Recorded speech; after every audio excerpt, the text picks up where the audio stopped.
What's up, everybody in TV land? It's your boy! It man Phil in the house today. Man, I got called to come rescue some folks, man. They're working on a 2006 Chevy Equinox. So they can't get the wheel hub bearing off the thing out to replace it. So they're like, yeah man, come save me. Hey, that's what we're doing today, y'all. Heading over there right now. You know, so I keep telling y'all about these car manufacturers, man. They be on that bullshit. Stay tuned. All right, don't forget to suspend your brake caliper to your leaf spring. I use old Osiris shoelace, man. That's the best thing for it. Just tie you one of them knots, don't get hung up, and just have it up. All right, you don't want no tension on this line, man. You're creating problems, buddy. We working on a 2006 Chevy Equinox. We doing the front wheel hub bearings.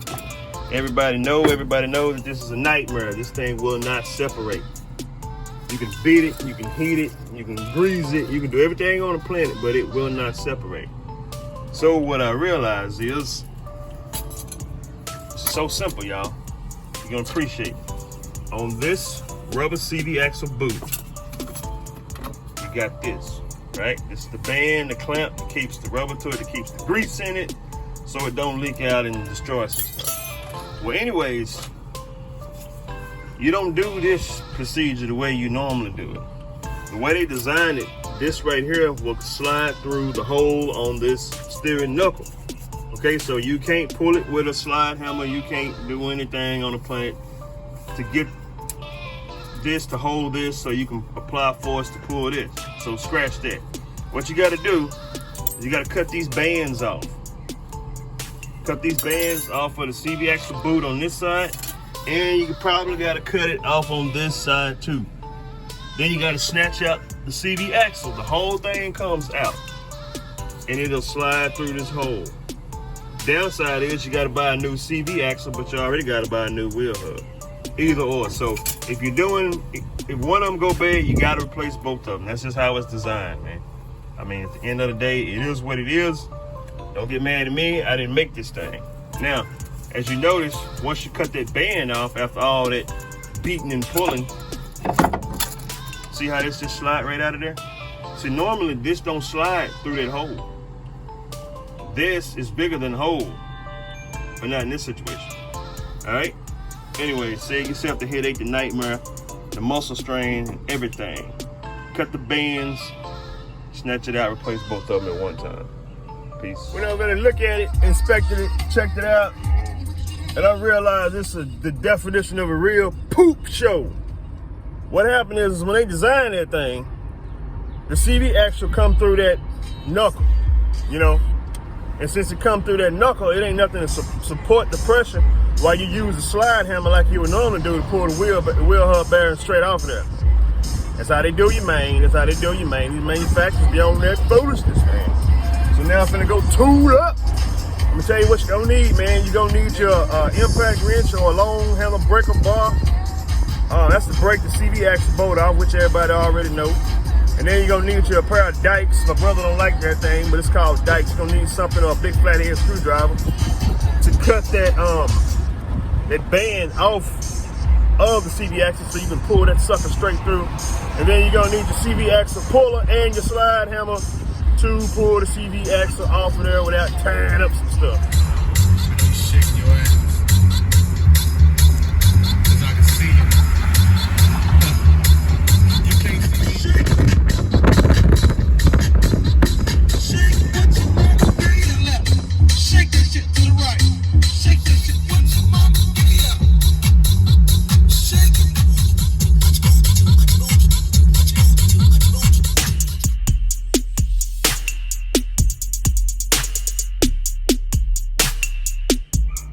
Hey, you got the new one. It's the old one. See, they're completely different. Look at that. Now, don't forget you gotta grease this because you got that circlip on the end of the drive shaft, and it's what lock it in place, man. So you gotta grease that to make sure it goes. So with the new one,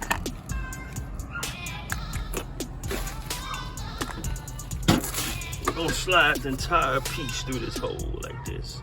Then we're gonna take it all the way down right here. All right, you see this little, that's your circlip. This is what locks the drive shaft onto this so it don't come out while you're driving and your whole wheel just start doing weird stuff.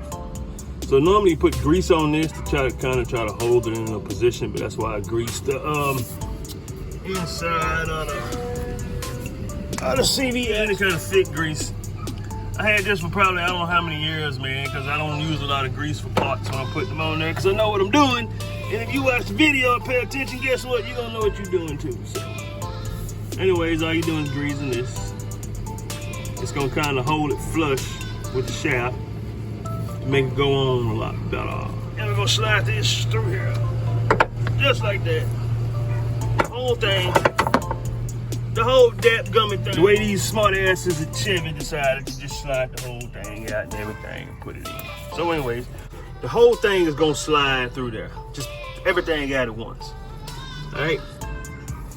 All right, now you gotta take this old sorry splash shield off in order to get access to make sure you got your CV axle where it's supposed to. See, your splash shield went around here.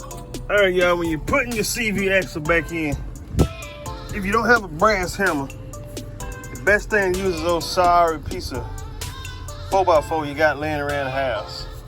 A 2x4 work too, but those sorry piece of 4x4 work even better. So, you know you gotta get this lined up on the shaft. You gotta get this thing right here straight. This part, it gotta be straight, otherwise you're gonna mess it up on the inside. So it's like putting the round peg in the round hole, the square peg in the square hole, man. If you don't know what I'm talking about, you don't need to be working on cars, man. Anyway, so it's in there nice and snug. So you get that straight with one arm, and you gotta lift this A-frame off the ground. You don't necessarily have to disconnect the tie rod on these 2006 Equinoxes, because it's enough room between, let me show you, between here and this thing to slide your CV axle in straight forward through this hole. You just guide it and make sure this is balanced before you start trying to put it on. If this CV axle is not level, it's gonna take you all day trying to put it on and it ain't gonna go nowhere. So you gotta, the most important part before you start tapping is to make sure this end is on here and it's level. If it ain't level, you can hang it up, man. You're fighting the uphill battle with some church shoes on. Just hit it hard, man. Hit it hard like I owe you some money, it won't pay you. It'll go in there. Make sure this is on there. All right. Okay, once you got the CV shaft in, the next thing is the doggone wheel hub. So you gotta grease this too. You know, it's one thing they didn't teach in kindergarten is you gotta grease all the surfaces before you stick stuff in. Remember, you wanna grease this too. This right here. You wanna grease all this stuff, man. To make assembly. Now, if you got some stuff called transmission lube, that's the best stuff to use. I got some, but I didn't think to get it. To use it. This red stuff is called transmission grease. Hey, this is what I recommend. See all this grease? You ain't gotta use your own grease. Just take some of that grease out the old one. Look at that. It's the new one. Yeah, you save grease. I might have to put some of that in a little baby food jar or something and take it with me. But you're going to grease that on both ends. You grease that one and you grease that one. And so now we're gonna put this old sorry bracket on there that holds this ABS brake sensor thing, something. I don't know what it is, but that ain't important. All right, so just put that on exactly how it came off. Pay attention to this old sorry bracket. And you gotta put these screws.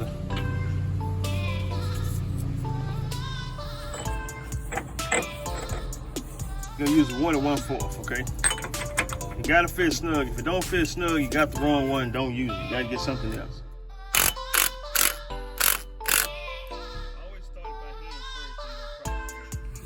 All right, so when you're putting the brake caliper bracket back on, or if you're taking it off, depends on what you're doing, you're gonna need a 5/8 socket, and you're gonna need, I call these baby breaker bars. It's about 12 inches long, but you're gonna need a baby breaker bar, Then you're gonna need his big brother or his daddy, Mr. Breaker Bar, whatever you want to call it, for leverage.